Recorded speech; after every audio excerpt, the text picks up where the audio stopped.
السلام علیکم ورحمۃ اللہ وبرکاتہ۔ ناظرین، آپ کا بھائی عبدالواجد اس وقت ایک نئی ویڈیو کے ساتھ آپ کی خدمت میں حاضر ہے۔ آج بروز جمعرات 28 دسمبر 2023 مکۃ المکرمہ کی سرزمین سے ایک نیا ویڈیو، ایک نیا پیغام آپ کے سامنے پیش کر رہا ہے۔ یہ جو مقام ہے، آپ غور سے دیکھ لیں اس کو۔ اس مسجد کو مسجد الجن کہتے ہیں۔ مسجد الجن کے تعلق سے یوٹیوب وغیرہ پر بے شمار باتیں عوام الناس نے پیش کی ہوئی ہے۔ قرآن مجید میں ایک صورت ہے سورۃ الجن،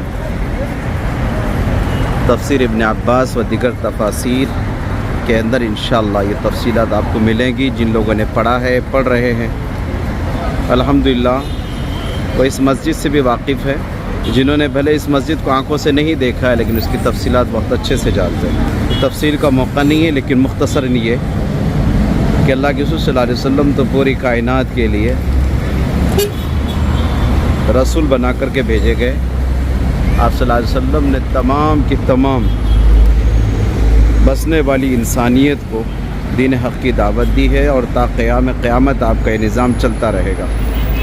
آپ صلی اللہ علیہ وسلم کی حیاتی میں مکۃ المکرمہ میں جناتوں کا ایک وفد، مختلف روایت ہے، مسلم شریف میں، بخاری شریف میں مختلف روایت ہیں اس مسجد کے تعلق سے بھی اور جنات کی گروہ کے تعلق سے بھی، لیکن اس بات پہ کسی کو اختلاف نہیں ہے، وہ یہ کہ اللہ کے رسول صلی اللہ علیہ وسلم نے جہاں انسانوں میں تبلیغ کا کام کیا، وہیں پر اللہ تبارک و تعالیٰ نے آپ صلی اللہ علیہ وسلم کے ذریعے جناتوں میں بھی دین اسلام کی اشاعت کا کام لیا گیا ہے۔ قرآن مجید کی آیت شریفہ وَمَا خَلَقْتُ الْجِنَّ وَالْإِنسَ إِلَّا لِيَعْبُدُونَ، کہ ہم نے جناتوں اور انسانوں کو پیدا کیا ہے محض اپنی عبادت کے لیے۔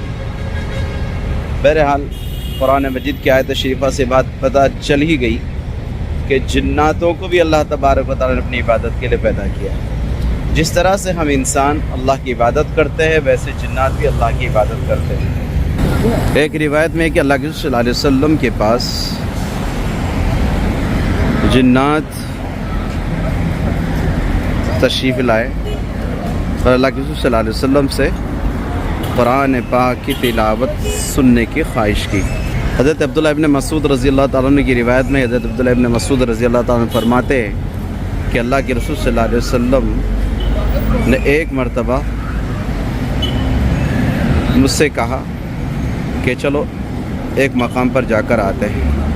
حضرت عبداللہ ابن عباس رضی اللہ تعالیٰ عنہ کو اپنے ساتھ لے لیا اور اس مقام پر آپ صلی اللہ علیہ وسلم پہنچے، اور حضرت عبداللہ ابن مسعود کو ایک مقام پر کھڑا کیا، کھڑا کر کے وہاں ایک خط یعنی لکیر کھینچی اور کہا کہ تم یہیں پر بیٹھو، اس خط کے آگے یعنی اس لکیر سے آگے نہ بڑھیں۔ ایک دائرہ بنایا، ایک روایت میں آتا ہے کہ اس دائرے کے باہر نہ نکلنا۔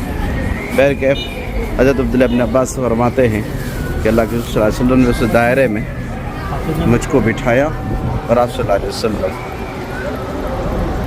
ایک مقام پر پہنچے، اور وہ مقام یہی ہے جو آج مسجد کی شکل اختیار کر چکا ہے۔ سبحان اللہ، آج مسجد کی شکل اس کو دے دی گئی ہے تاکہ زائرین اور معتمرین اس مقام پر پہنچنے کے بعد اس نظارے کو دکھا کریں۔ بسم اللہ دخلت وعلیہ توکلت ونویت سنت الاعتکاف، بسم اللہ والصلاۃ والسلام علی رسول اللہ، اللہم اغفر لی ذنوبی وافتح لی ابواب رحمتک۔ عزیز بزرگوں، دوستوں، زائرین معتمرین یہاں پہنچتے ہیں، تحیۃ المسجد، تحیۃ الوضو، صلاۃ التوبہ، جو نماز انہیں پڑھنی ہوتی ہے وہ نماز پڑھ لیتے ہیں۔ یہ وہی مقام ہے کہ اللہ کے رسول صلی اللہ علیہ وسلم نے یہاں پر جناتوں کو دعوت دین، دعوت تبلیغ دی تھی، ایک پیغام ان تک پہنچایا تھا۔ اسی مقام پر جنات کے گروہ نے آپ صلی اللہ علیہ وسلم کے ہاتھ پر بیعت بھی کی ہے۔ آپ صلی اللہ علیہ وسلم نے انہیں قرآن پاک بھی سنا ہے۔ حضرت عبداللہ ابن مسعود رضی اللہ فرماتے ہیں کہ جب آپ صلی اللہ علیہ وسلم نے مجھے دائرے میں بٹھایا اور دائرے میں بٹھا کر کے وہ اس جماعت کے درمیان بیٹھے تو اس قدر مجمع بڑھ چکا تھا کہ مجھے اللہ کے رسول صلی اللہ علیہ وسلم نظر بھی نہیں آ رہے تھے۔